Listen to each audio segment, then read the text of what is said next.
Should we allow for teens to have TikTok? I believe that we should allow for teens to have TikTok, not only because it gives them more variety of educational outlets and tools, but it also allows them to be themselves at all times. A quote from the article, "Does TikTok Belong in Schools?" states, quote, "Some teachers are making TikTok videos to explain complex topics," end quote.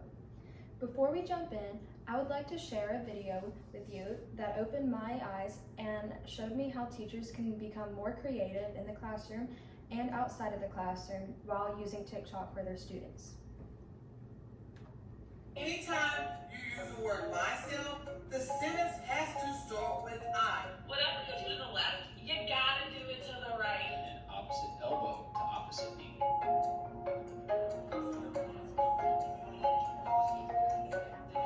I'm not a tech savvy person. At least I thought I wasn't.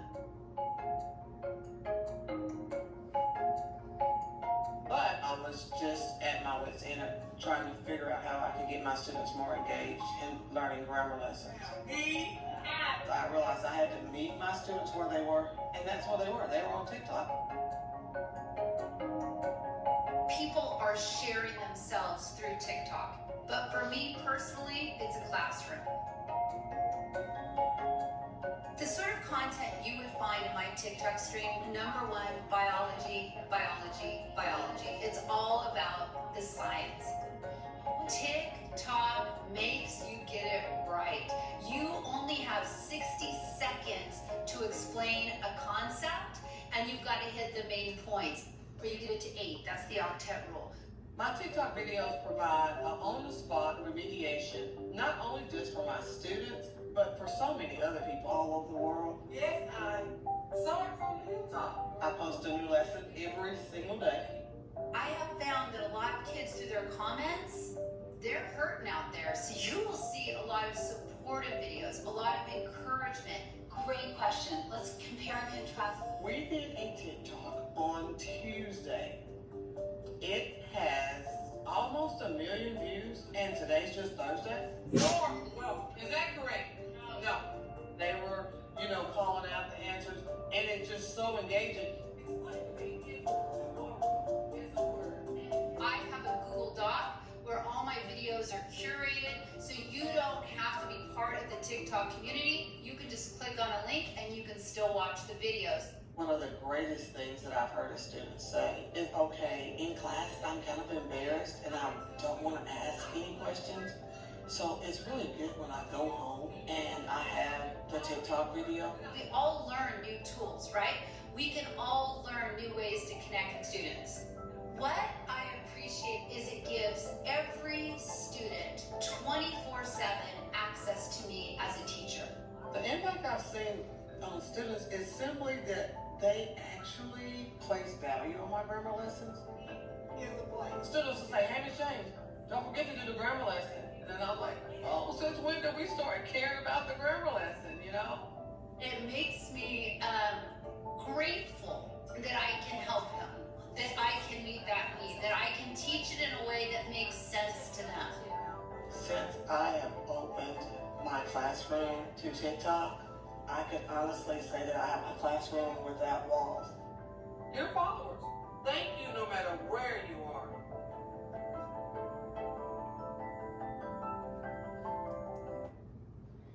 After watching that video, I was really happy to see so many teachers and students benefiting from TikTok inside and outside of the classroom.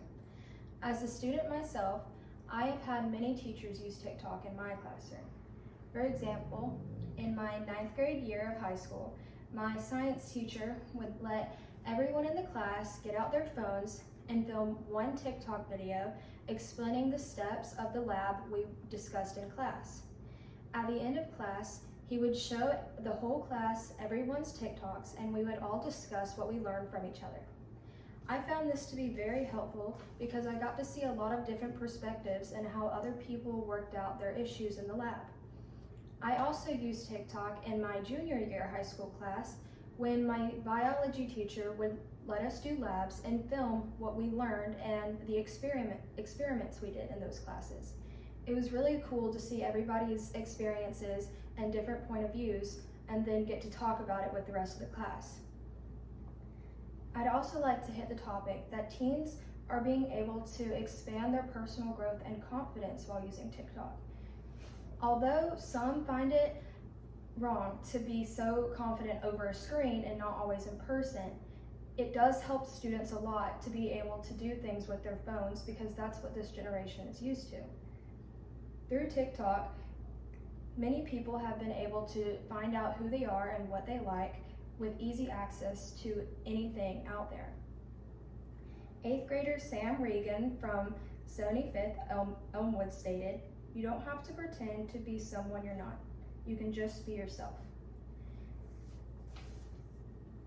With that, I would also like to show you this small clip from a teacher named Emily Gallagher, a history teacher in Austin, Texas, who has so much to say about her personal experience with students.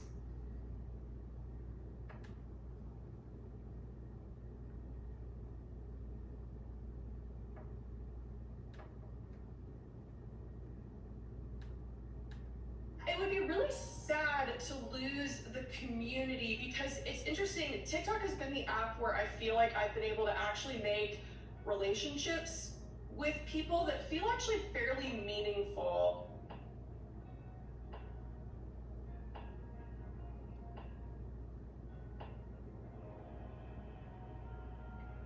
I'm concerned less about a full-on ban where the app just ceases to exist.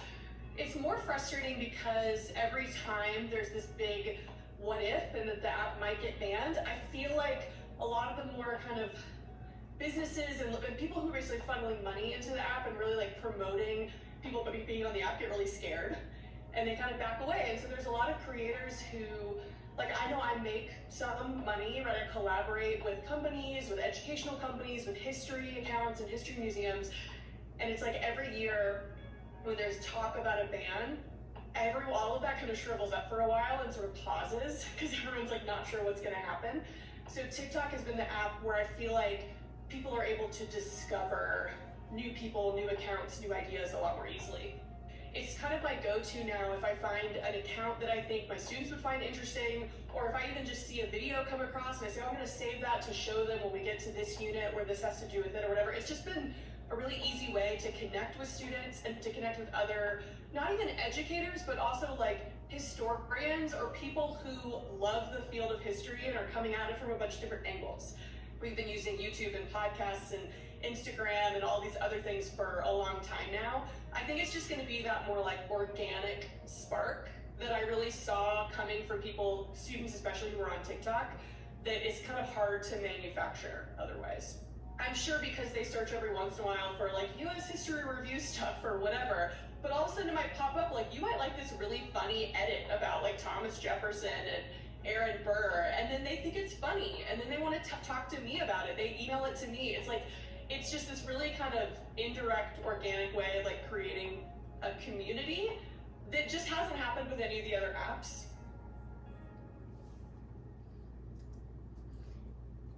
In all, teachers and students are learning so much from TikTok. We're getting to learn more about each other as well as our history, science, ELA, so many other aspects. I know I have learned so much from TikTok on my personal time and in the classroom, so I will always be one to vote yes for TikTok. I think if teachers and students could work together to prove that TikTok can be a beneficial thing for students, that a lot of people would agree and the ban wouldn't even be a conversation anymore.